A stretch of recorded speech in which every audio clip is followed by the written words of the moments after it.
salamat sa inyong presence. At ang presensya niyo ay more than enough para pasalamatan natin ang Panginoon. Amen? So today ay katulad na nabanggit ni Teacher Borgelin ay 3 taon na natin magkakasama-sama dito sa Chunwan. At ang dami nang nangyari sa buhay natin. Amen? Pero purihin ang Panginoon ay tuloy-tuloy pa rin. Amen. Pag ang Panginoon ang nag-umpisa ito gawain ng Lord ay masasamahan niya tayo hanggang wakas tulad yung sinabi niya. Amen. At salamat din sa buhay ni Ate Maricel na hindi nang iiwan. Nandyan pa rin siya. Amen. Si Ate Flor. Sila yung mga dala-dala natin galing sa Chunwan. Amen. Praise the Lord. Mamaya ay makwento natin ang nangyari sa tulong at biyaya ng Panginoon. At bago tayo magpatuloy ay magbasa muna tayo ng salita. Mangyari na sundan niya ako sa inyong mga mata. Ako lang muna yung magbasa. Hindi lang naman yung ating pag-uusapan. Hallelujah. Ang ating teksto magamit po ay matatagpuan po sa aklat ng 1 Timothy 5. Umpisan natin sa 12 hanggang sa mga sumusunod. Ang sabi niya dito, mga kapatid, ipinakiusap namin na igalang ninyo ang mga nagpapakahirap sa pamamahala at pagtuturo sa inyo alang-alang sa Panginoon. Kasi, pag-ukuran ninyo sila ng lubos na paggalang at pag-ibig dahil sa kanilang gawain. Hallelujah. Makitungo kayo sa isa't isa ng may kapayapaan. 14, mga kapatid, pinapakiusap din namin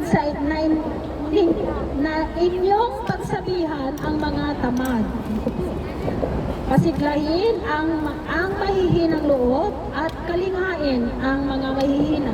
Maging matyaga kayo sa kanilang lahat. Huwag ninyong paghigantian ang gumagawa sa inyo ng masama.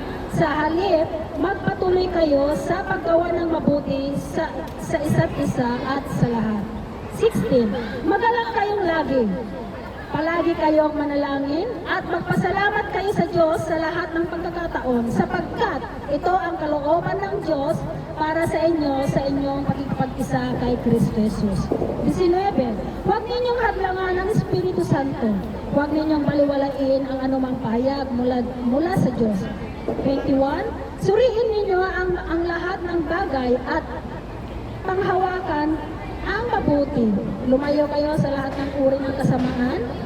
Naway lubusan kayong gawing banal ng Diyos na siyang nagbigay ng kapayapaan at naway panatilihin niyang walang kapintasan ang buo ninyong katawan hanggang sa pagparito ng ating Panginoong Jesucristo. Tapat ang tumawag sa inyo at gagawin niya ito. Mga kapatid, ipanalangin din ninyo ako. Ang Diyos ang siyang magpala sa pagkabasa ng kanyang buhay at kapangyarihang salita. Tayo po'y saglit na manalangin. Panginoon, maraming salamat. Pinagpala mo ang umaga nito. Salamat, Panginoon, na sa loob ng 3 taon ang pagsama mo ay hindi ramdam namin lagi ang presensya mo sa bawat isa. Pagpalain mo ang iyong mga anak na patuloy na naglilingkod sa iyo at anuman yung aming mga mga pinagdadaanan, patuloy na ikaw ang magpalakas sa bawat isa sa amin. At bago ang lahat, Lord God, nais namin humingi ng kapatawaran sa lahat ng aming mga kasalanan at linisin mo, Panginoon, ang aming mga puso at isipan na yung banal at makapangyarihang Panginoon. Dalangin ko, Panginoon, na ibaba mo ako sa pinakamadababa at ikaw lang ang may taas sa aking buhay. Precious Holy Spirit, I invite your presence to join with me. Ikaw ang aking great pastor, great speaker sa umaga nito. Pangunahan mo ako, for apart from you, I am nothing. For it's not by might nor by power, but by your Spirit, Lord, whom I preach your words once again today in the mighty name of Jesus.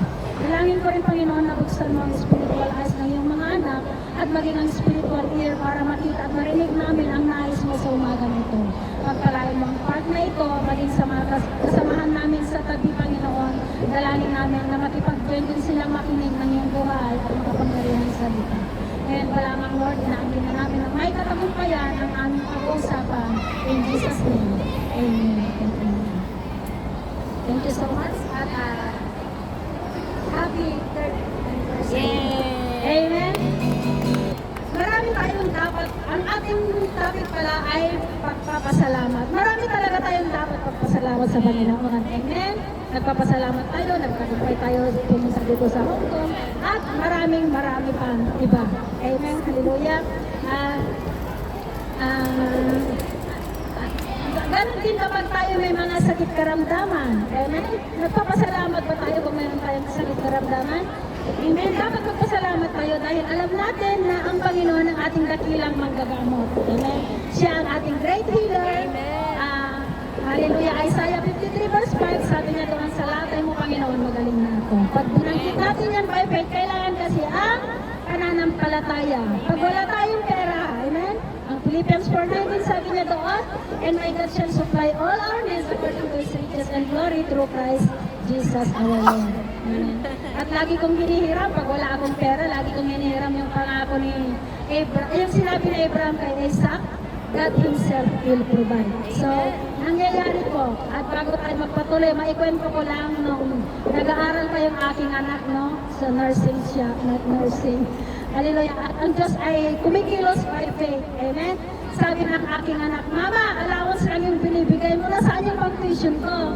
Eh, nakalimutan ko, mag-enroll na naman pala, second sem.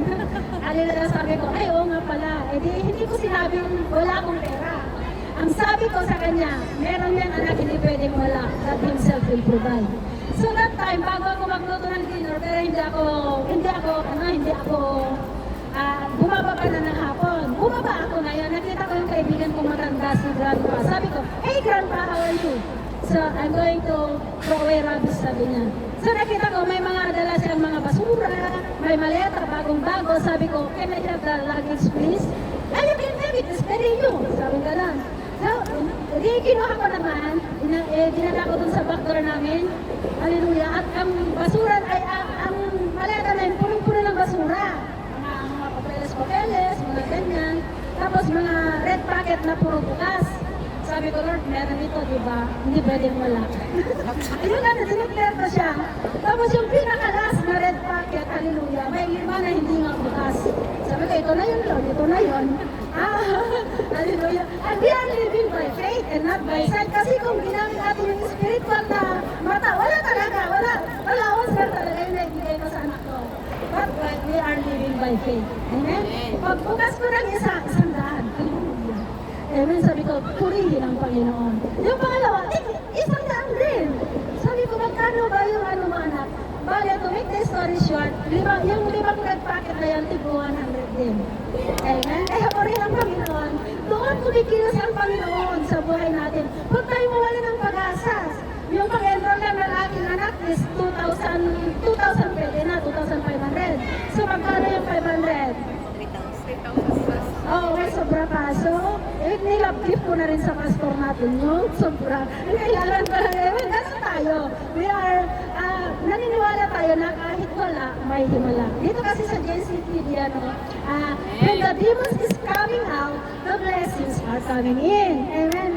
Ganun pa tayo. Amen. We are living by faith. Hallelujah. Yun lang yung yung marami tayo talagang ipagpasalamat. Amen. Hallelujah. Yung magkwento muna ako kasi naimpisan ko na sa kwento. Nangyari po, nagyo yung palay namin. Amen. Di sabi ng asawa ko, mahal ko, wala na tayong ani. Natumpa na lahat ng ating mga palay. Sabi ko yan, bisitahin mo after 3 days, babangon lahat yan. Sabi, wala na, sabi, natumba na lahat. Wala na siyang gana. So, nung binisita niya na after 3 days, mga kapatid, alam niyo nangyari sa palay namin. Bumangon na. Ganun po ang Panginoon. Amen? Just simple, whatever you declare, we confess, we possess mangyayari. Kaya, punuhin natin yung declaration na ni Teacher Bergerin kanina. Nagpapasalamat tayo sa Panginoon. Unang-una, at punuhin natin yung lumalabas sa bibig natin, lalo pag-gising natin sa pamaga, I am blessed, I am rich, my family are blessed, my children are blessed. Pag dinideclare mo yan, mangyayari yan. Amen? Hallelujah. Yun po, sa ngayong umaga ay napapanahon ng ating pag-uusapan at tungkol muna sa mga may kaarawan, birthday celebration. Bakit nga ba tayo nagse-celebrate ng birthday? Amen? At bagong lahat ay nais kong basahin muna ang Proverbs 9:11. Ang sabi niya dito, for by me your days will be multiplied, and years shall be added unto your life. Amen? Hallelujah. Eh yung me dito ay walang iba kundi ang Panginoon. Amen. Dahil sa Panginoon, ang araw natin, ayan, humingiti sa ating pinti kasi siya yung isa sa mga birthday celebrant ngayon. Amen. Bakit nga ba tayo nagbiriw ng karuan? Una, we acknowledge na ang Panginoon ang nagbigay sa atin ng another year ng ating buhay. So sabi na doon na, for by me your days will be multiplied. Ina-acknowledge natin, meron po tayong, anong tawag dyan? Pasasalamat sa Panginoon. Hallelujah. At ang pangalawa, nagpapasalamat tayo sa Panginoon dahil binigyan na tayo ng mahabang buhay. Kaya kapag mayroong may birthday, nagsasabi, declare long life, amen, more birthdays to come, yan na kita nag-declare ng blessing sa bawat isa. Amen. Hallelujah. Sabi niya nga doon sa Tagalog, sa pamamagitan ko, hahaba ang mga araw. Ang iyong araw dahil sa akin, lalawig. Hindi lang pala hahaba ang buhay natin, kundi lalawig pa sa pamamagitan ng Panginoon. Kaya lagi tayong nagpapasalamat kapag tayo may kaarawan. Hindi yung ilang taon ka na. Ako ay 14-4. Binabanggit ko ba, teenager ka pala, hindi naman yan totoo, 44 ko na, 14-4, amen. Pero minsan ako hindi ko sinasabi, pero nung napag-aral ko, be proud, kasi nadagdagan na naman yung araw ng ating buhay, yung taon. Amen. At kapag tayo, ito ay isang side track lang, kapag natapos na yung buhay natin, namatay na tayo, hindi na tayo nag-birthday, patapos na eh. Tapos na yung tungkulin natin sa daigdig. Meron pa akong nababasa, minsan sabi na doon, happy birthday, Tatay in heaven. Hindi na tayo nag-birthday, tapos na. Pati mga kapatid ko, lagi ko silang sinasabihan na kapag may birthday yung tatay namin, tapos na, hanggang 66 lang yung buhay ng tatay natin. At hindi na, 10 years na siyang nawala. Lagi pa nilang binabati pag June 18, happy birthday Tatay in heaven. Hindi na siya nagba-birthday. Tapos na. Eh kaya ganun po. Huwag na natin i-celebrate ang birthday. Eh, sineselebrate naman dahil mahal natin sila. Ito yung araw na pagkapanganakan, pero hindi na siya mag-birthday. Amen? Hallelujah. Long life, ano pa? Kasi kung basahin natin, no, yung Psalms 90 verse 10, ang buhay talaga ng tao sa panahon natin dahil sa pagkakasala ng Adan at Eva ay pinaiksi ng Panginoon. Amen? Hanggang 70 na lang sa generation natin. Amen? Ang buhay. So, pagka umabot ng 80 yan, extra strength kaya mula sa Panginoon. Amen? Kaya lagi natin pinadeclare long life. Ngayon, namatay na ang tatay ko, 66.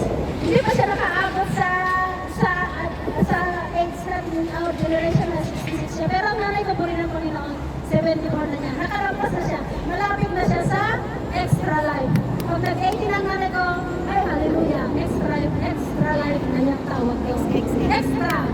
Ngayon, kung lumapas sa 80 pataas, yan ay super extra life. Amen. Praise the Lord. Long life, doon. Sorry, ano ko lang yung ating outline. Masarap kasi yung pag-uusapan natin. Ngayon, meron mga type of life, yung physical life, ito yung birthday natin. Tapos meron din yung isa, eternal life, ito yung pagkatapos ng buhay natin dito. Ang ating katawan ay babalik sa lupa dahil doon naman nagmula, pero ang ating kaluluwa, yung glorified body ay pipiling sa Panginoon. Sabi na doon sa John 10:10 letter B, I come that you may have life. Yung life dito is eternal. And you may have more abundantly. Kaya huwag natin sayangin yung buhay natin. Nakaka-bless na ang bawat isa, kahit nandito lang tayo sa park. Hallelujah. Tignan mo nga kanina yung glory ng Panginoon. Hindi ko mapigil yung joy ng lumulundag ako. Lumulundag. Alam mo, pag lumulundag ka, pumapalakpak ka, tumataas yung mga kamay mo. Ibig sabihin, dinidikdik mo ang kaaway at wala nang buwang ang kaaway sa buhay mo. Amen? Hallelujah. Ganun po yun. Abundant life. John 10:10 letter B. Una is, nagpapasalamat tayo sa Panginoon dahil siya nagbigay ng mahabang buhay. Pangalawa, abundant life. Walang mahirap na Kristiyano. Amen. May kasabihan, when Jesus, may kasabihan, life begin when Jesus come in. Amen. Mayaman na mayaman tayo sa lahat ng bagay. Hindi lamang the financial, amen, natatawa si ate Pinky, ate Pinky. Yan, kaya pagdating ng birthday, yung mga kaibigan, mga pastor, pinag-pray talaga yung mag-birthday, nagre-release sila ng blessing, mahabang buhay pa, regalo ka ng Panginoon. Yung prayer talaga yung pinaka-importante pag nag-birthday yung isang tao. Dito na tayo sa ating tatlong taon na anibersaryo natin. And salamat at hindi natin plano, dahil natin sa atin ng Panginoon at ang taon na pala natin. Amen. Makwento ka, pero bago ang lahat, sabi niya dito, Romans 1:16-17, for I am not ashamed of the gospel of Christ, for it's the power of God to salvation for everyone who believes, for the Jews first and also for the Greek. For in it, the righteousness of God is revealed from faith to faith, as it written, we just shall live by faith. Talagang we are living by faith. Makwento ko nung pinadala ako ng Panginoon dito sa Chunwan. Hallelujah. Sa buhay ni Teacher Bergelin, kung hindi dahil sa kanya ay nandun pa rin ako sa Wanchay. Amen. Hallelujah. Walang plano. Friday ako nag-yes, tapos Sabado, Linggo, agad-agad nandito na kaming dalawa. Amen. Nung sabi ko, Lord, pinadala mo kami doon sa Chunwan.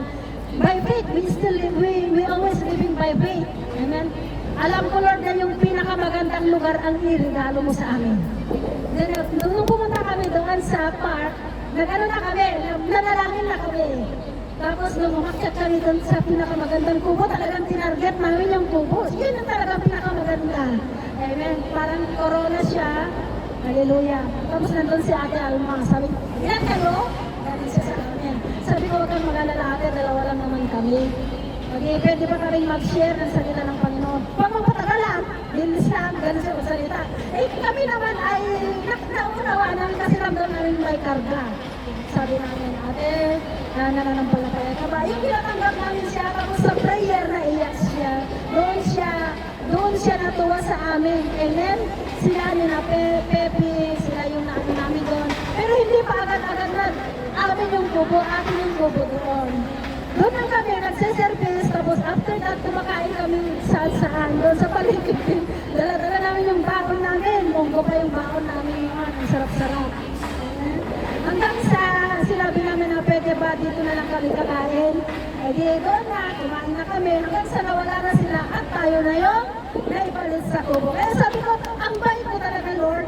Kasi yung unang hiningi namin sa yung the prayer of the righteous is powerful and effective talaga. Amen. Ayun po, kaya naging 2 years mahigit tayo doon sa Chunwan. Doon sa Yanchay, tabi ng Yanchay Hospital. Amen. Tapos, the Lord is, may nangyari na naman. Amen. After that, sabi ni Teacher Bergelin at ni Beloved Arlene, sabi niya, punta tayo doon sa park, malaki yun. Ayaw ko sana kasi mahal ko yung kubo ba, parang corona sa langit yung tsura. Natuwa ako, alam mo yung iniintay ko doon sa gabi, umiilaw. Huwag mo na tangalis kasi hintay natin umilaw yung kubo. Yun ang gusto ko. Nakikita talaga yung magandaan ng kubo. Amen? So sabi namin, Lord, pinadala mo kami dito sa Chunwan West. Tapos andun kami, nananalangin, umiiyak kami tatlo. Kasi nga, siyempre, yung mag-umpisa na naman kami, tapos nakita namin maraming mga church, para kaming si Caleb at Josue na, yung pinadala ba. Tapos gano'n ang nangyari. Tapos sabi ko kay Rep, marami na talagang tao doon, Rep. Kaya lang, ang daming mga churches, may mga Methodist, may JIL pa. Tapos doon sa mauupan namin, kaharap namin talaga yung JIL, sabi namin doon. Sabi ni Rep, pinag-pray mo na, tapos uurong ka? Go! Sabi nila, sige po, sumunod. Kaya nung una, din kami nag-pray ni Teacher Bergelin. Tapos narinig kami ni Beshi ba yung pangalan? Ano si Beshi? So sabi niya, I like to, in English pa tayo, I like the way you pray. Kasi kami kakaiba, tungkol with the glory, hallelujah. Hindi naman namin na ano. So, sabi namin, kung ito na talaga, tapos ang ingay-ingay pa, kasi doon is ang ano doon, very tahimik doon. Amin talaga yung place. Walang nakaka-disturb. Dito ang ingay-ingay, parang hindi tayo makapag-worship. Pero, glory to God, nandito pa rin tayo tuloy-tuloy. Hanggang sa nakilala natin si Ate Joy. Ayan si Ate Joy. Sabi niya, Lord, dalhin mo ako dun sa nakakaunawa sa akin yung mapalagi ang loob ko. Glory to God. Ayan na.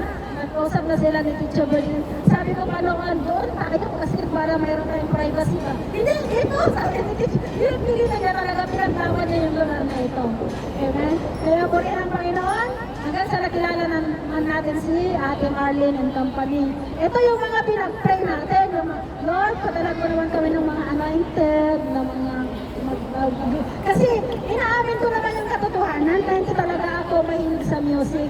But to God be the glory, nakakakanta naman at nakakagitara naman by the grace of God. Pero yun nga, nade-distract kayo dahil strumming ko dahil ako ay hindi talaga mahilig sa music. Amen. Hallelujah. Katulad ng nabanggit ni Teacher Virgin kanina, ang team talaga ng JCTD is Luke 4:18 and 19. Sabi niya doon, the Spirit of the Lord is upon me because He has anointed me to preach the gospel to the poor. Ako din ay nawala. Ay, nabisan mo kasi basahin ko lang para maliwanag. Luke 4:18-19, King James Version. Ako na lang magbasa naman. The Spirit of the Lord is upon me because He has anointed me to preach the gospel to the poor. He has sent me to heal the brokenhearted, to preach deliverance to the captive, and recovering sight to the blind, to set us liberty to them that are bruised. And 19, to preach the acceptable year of the Lord. Ito yung tip natin. Isa-isahin natin ang sabi niya doon. Hallelujah. The Spirit of the Lord is upon me. Kapag ang Espiritu talaga ng Panginoon ay nasa atin, marami talagang mga hindi natin expect na nangyayari. Tignan mo nga kanina doon sa gate song pa lang natin, Welcome Holy Spirit.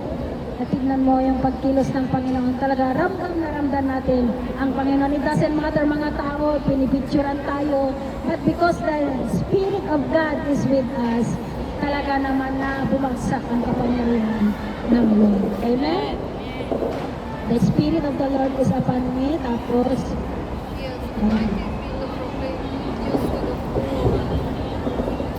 kasi ang Holy Spirit, ito yung third person of the Holy Trinity. Kasama natin yan yung Holy Spirit. Kapag ang Holy Spirit talaga nasa atin, ay marami talaga mangyayari. Doon sa John 14:17, sabi niya doon, even the Spirit of truth, whom the world cannot receive, because it's Him not, neither knoweth Him. Hindi daw nila alam, kilala ang Holy Spirit. But you know Him, for He dwelleth in you, and shall be in you. Yan, nasa atin yung Holy Spirit. So, maraming nangyayari, matagumpay tayo yung ginagawa natin. Amen. Sa tulong at biyaya ng Banal na Espiritu ay maraming mga magagandang pangyayari. Tuwang-tuwa na sila sa atin. Amen. Sa kantahan pa lang, sa unity sa love, because of the Holy Spirit na nasa atin, ay talaga naman na ang ganda-ganda. Amen. Because He has anointed me. Yung anointing, mga kapatid, ay galing sa Panginoon. Lagi kong sinasabi, anointed ka.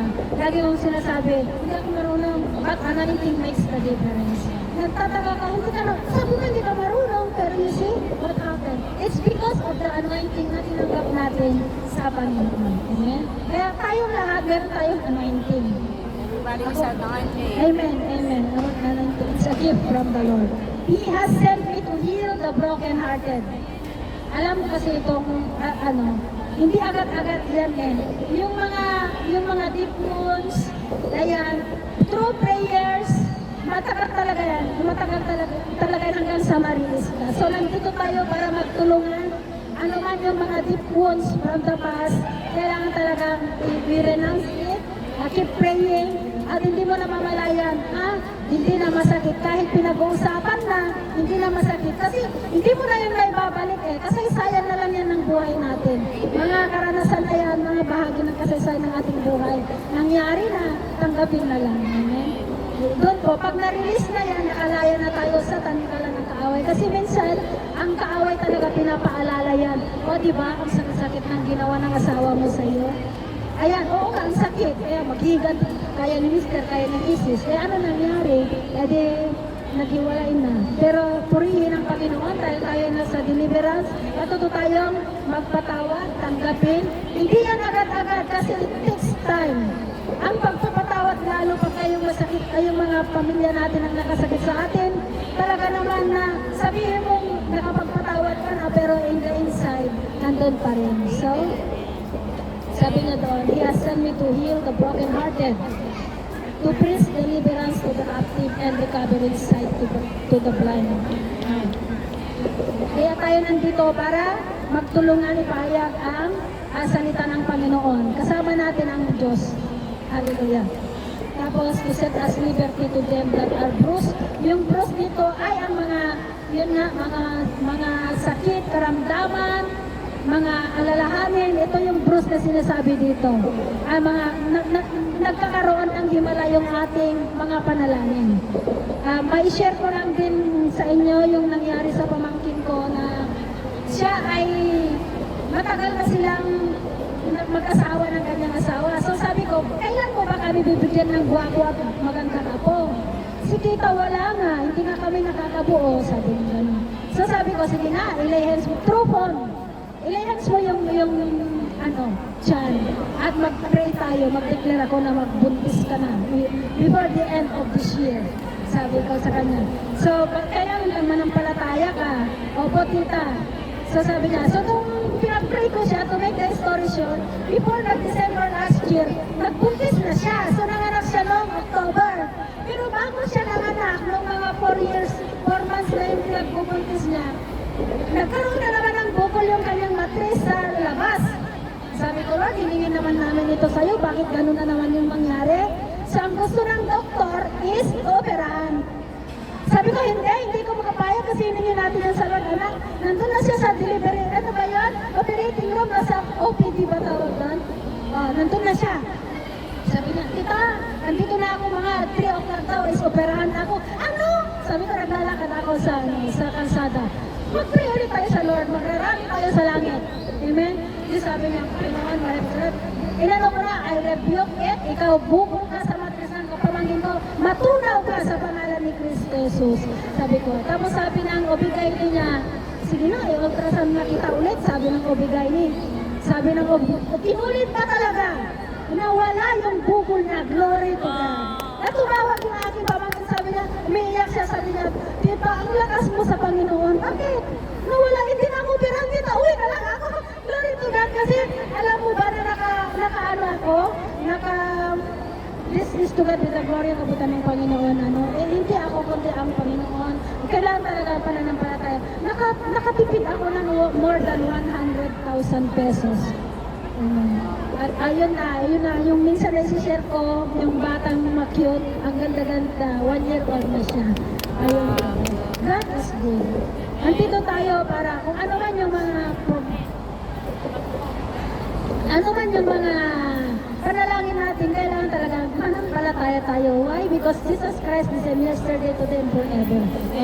Yan yung ministry natin, ministry ng deliverance. Minsan nasusuka tayo, huwag kayong magkaka. Minsan pag pinag-pray kayo, sumuka ka lang, umiyak ka lang kasi deliverance yan.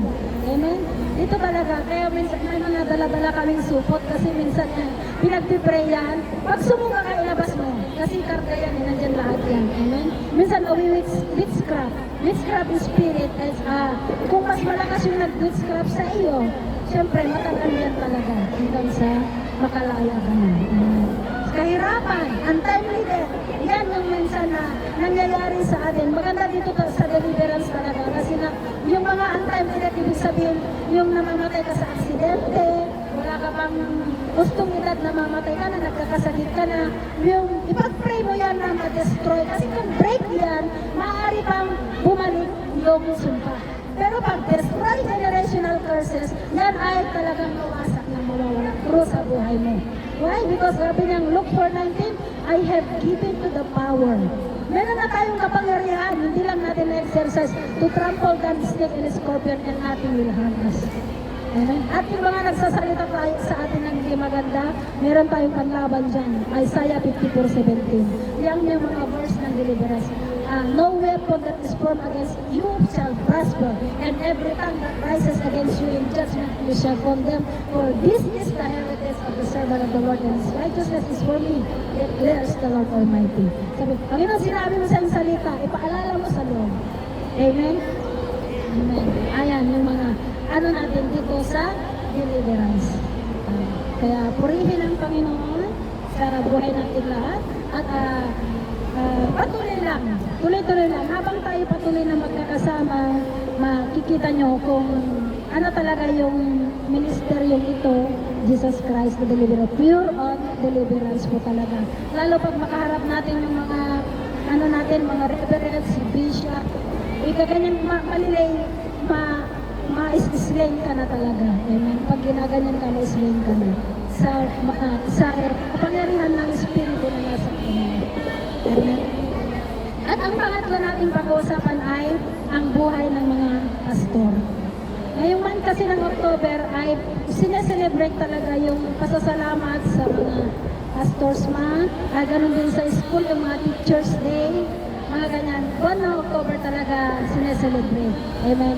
Daanan lang natin na ang pastor talaga ay according sa liwanag ng salita ng Panginoon sa Jeremiah 3:15, sabi niya doon, I have given you a pastor that came from my heart that will feed you with knowledge and understanding.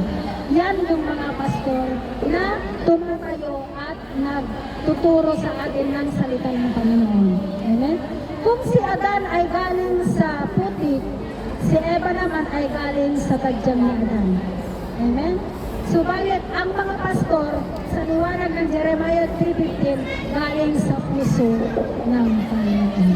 Amen? Kaya kung ano ang ginawa natin sa pastor, ginawa din natin sa Panginoon. Kapag sinaktan natin ang pastor, una natin sinaktan ay ang Panginoon. Kaya huwag po natin sasaktan ang mga pastor, yung mga naglilingkod sa Lord. Iwasan natin magsalita ng hindi maganda sa kanila kasi babalik sa atin. Tingnan mo nga kung yung sa mga magulang, honor your parents, sabi niya doon. Pero sa mga pastor, they will receive double honor.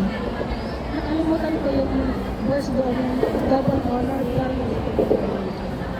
Dito sa let the 1 Timothy 5:17-18, let the elder who rule well be counted worthy of double honor. Bakit double honor? Kasi kung anong ginawa mo sa pastor, ginawa mo din sa Panginoon. Kaya double honor po. Amen? Kapag bless natin ang pastor, sabi niya doon sa Genesis 2:3-5, that I will bless those who bless you. Amen. Kapag bless natin ang pastor, ang Panginoon ang mag-bless din sa atin. And in you, all the families of the earth shall be blessed through you. Amen. Eh, nagtataka ka, bakit ang gaan-gaan ng buhay ko?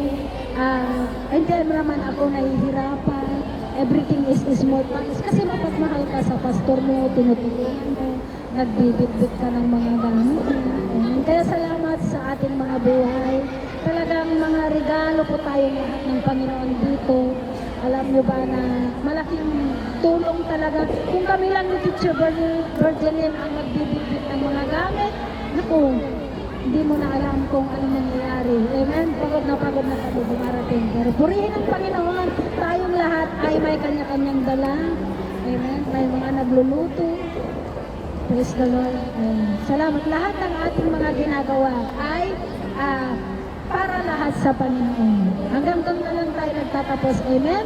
Lagi nating tatandaan at huwag kakalimutan, ang buhay ay mapakinikli lamang. Ang kasalanan ay pahamak, subalit ang ginawa natin sa Panginoon ay mananatili magpakailanman. Huwag po tayong magsasawa sa paggawa ng mabuti. Yamang hindi ito babalik sa atin ng walang kabuluhan. God bless us all. Mahal na mahal ko po kayo.